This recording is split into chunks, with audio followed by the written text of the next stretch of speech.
Hər kəsi bu videoda salamlayıram. Bu videoda sizə DİM-in elədiyi ayrı seçkilikdən danışacağım. Bundan əvvəlki videomda da qısa qeyd eləmişdim. DİM-in müəllimlərə fərqli sual, tələbələrə isə fərqli sual verməsi barəsində. İndi gəlin bunu sizə ətraflı danışım. Deməli, 6 aprel tarixində baş tutan BB imtahanında DİM müəllimlərə fevral imtahanının təkrar 100 sualını təqdim elədi. Hansı ki, pul verib, belə deyək, daxil olduğumuz imtahanda əvvəl işlədiyimiz imtahanın təkrarını saldılar.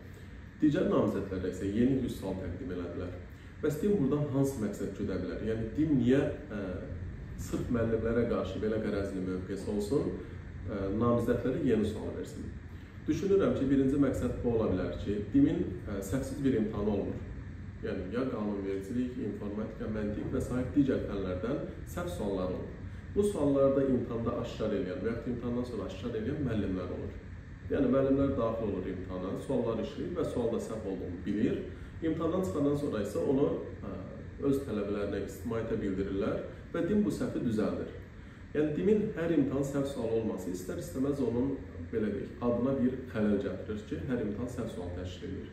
Və düşünürəm ki, bunun qarşısını almaq üçün nə edirlər və müəllimləri imtahana buraxmaq istəmirlər.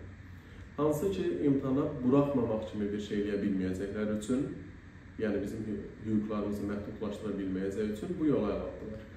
Və bizə köhnə suallar işlətdilər, təzə sualları görməyək deyə və biz, belə deyək, təzə suallarda olan səhvlərin heç birindən xəbərimiz olmasın. Tələbə çıxıb deyir, müəllim, imtahanda filan sualın səhv olduğunu düşünürəm, cavab alınmadı.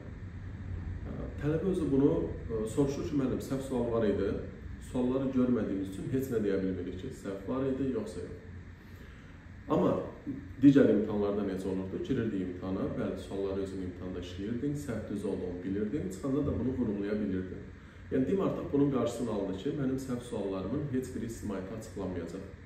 Yəni, deməklərindən, eləməklərindən ortaya çıxır ki, mənim səhv suallarımı heç kim görməsin. Və bu da tələbənin həyatında çox böyük rol oynaya bilər.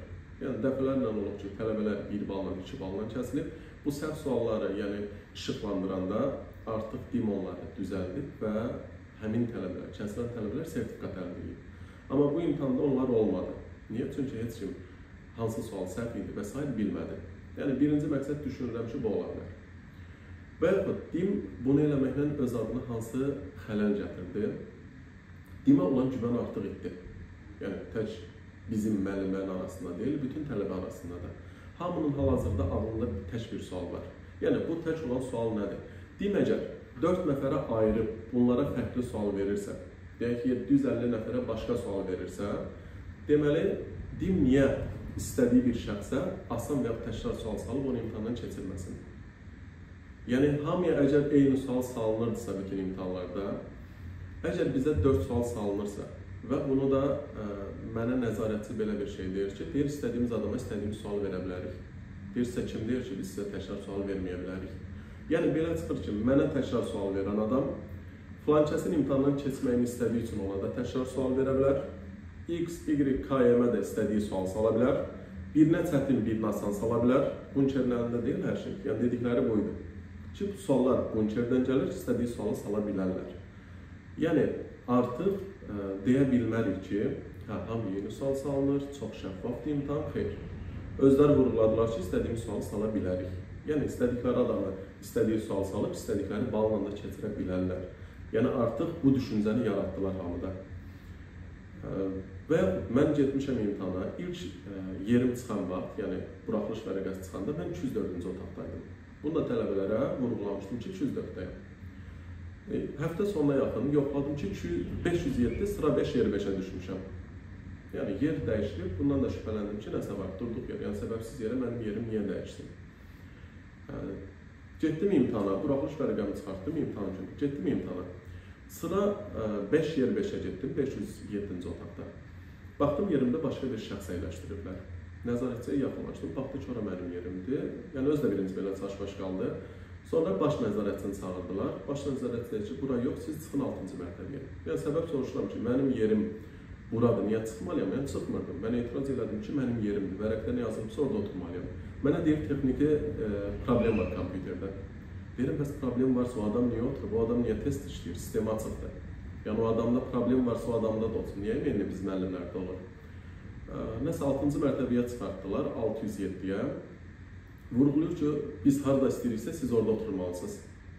Yəni, bunun yeri biz təyin edirik, istədiyiniz yerdə otura bilərsiniz. Sual verirəm ki, bəs yaxşı, istədiyiniz yerdə oturursunuzsa hamını, bəs bu buraxılış vərəqəsi niyə var?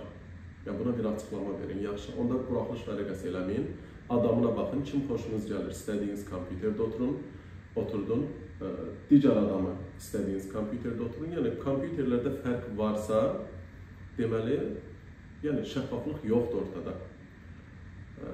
Nəysə, keçdim 6-cı mərtəbəyə, həmin yerdə əyləşdim, baxdım ki, müəllimlər yəni arda-arda kompüterlərdədir. Sualım bu oldu ki, digər namizədlərlə mənim sualım eyni olacaq. Yəni, dedilər ki, hələ bilmirik, kompüter açılsın falan, siz indidən etiraz eləməyin, sualları görməyibsiniz, bilmək olmaz heç nə. İmtahan başladı, kompüter ilə başlayan kimi, yəni kompüterlə daxil olduğum imtahana baxdım ki, bütün suallar eynidir. Fevral imtahanın 100 sualını qoyublar. Yəni, mən niyə 82 manat ödəyib eyni sual işləməliyəm? Və yeni sualları mən niyə görməliyəm? Niyə ayrı seçkili olmalıdır? Bizə qarşı niyə qərəzli bir mövqe olmalıdır? Yəni, DİM-in elədiyi bu özbaşınalıq, yəni bildiyiniz özbaşınalıqdır. Vurğulayırıq, DİM-in bizə verdiyi cavab olmuş ki, bizim xəbərimiz yoxdur. Yəni, suallar Bunkerdən gəlib, bizə belə təlimat verilib və s. Dünən getdik, bununla bağlı Məlikə xanıma da ərizə yazdıq və orada olanlar, ərizə yazdığımız yerdə olanlar biz görüş tələb elədik hüquq sektorundan və s. ki, bizə rəsmi açıqlama versin, hamısı boyun qaçırdı. Yəni, kimsə gəlib bizə rəsmi açıqlama vermədi ki, səbəb nədir? Niyə yeriniz dəyişdirilib, niyə sizə eyni suallar verilib? Hətta orada olanlar, ərizə yazılanlar belə çaşbaş qalmışdı. Özləri belə baxırdın ki, bir-birinə tərəddüdlə baxırlar ki, doğrudan da belə şey olur. Yəni, niyə dəyişiblər? Özlərindən soruşuram ki, bunu bilə-bilə qəsdən edirdiniz, bütün orqan olaraq bilirdiniz, ya yox. Yəni, baxırdım ki, orqanın yarısının xəbəri var, yarısının yox. Yəni, bildiyiniz DİM, yəni müəllimlərə qarşı, hətta bu tələbələrə qarşı da deyə bilərdim. Həm tələbələr yeni sualları görmürlər, hansı yeni tip suallar düşür, nəyə hazırlaşa bilərlər, proqramdan kənar sual var ya yox, bu da ola bilər. Bəzən elə sual salırlar ki, proqramda yoxdur. Yəni, bu proqramdan kənar sual da ola bilər, tələbə bunu ayırt eləyə bilmir.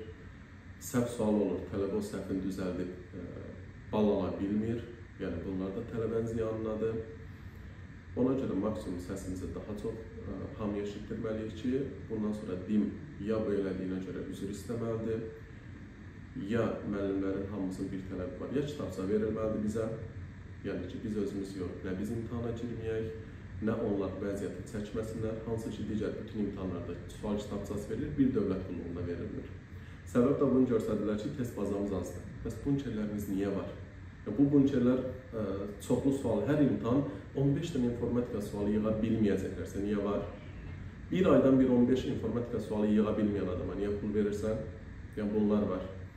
Sən 15 sualı tələbəyə verə bilməyəsənsə, yəni niyə imtihan keçirməlisən? Məsələ budur.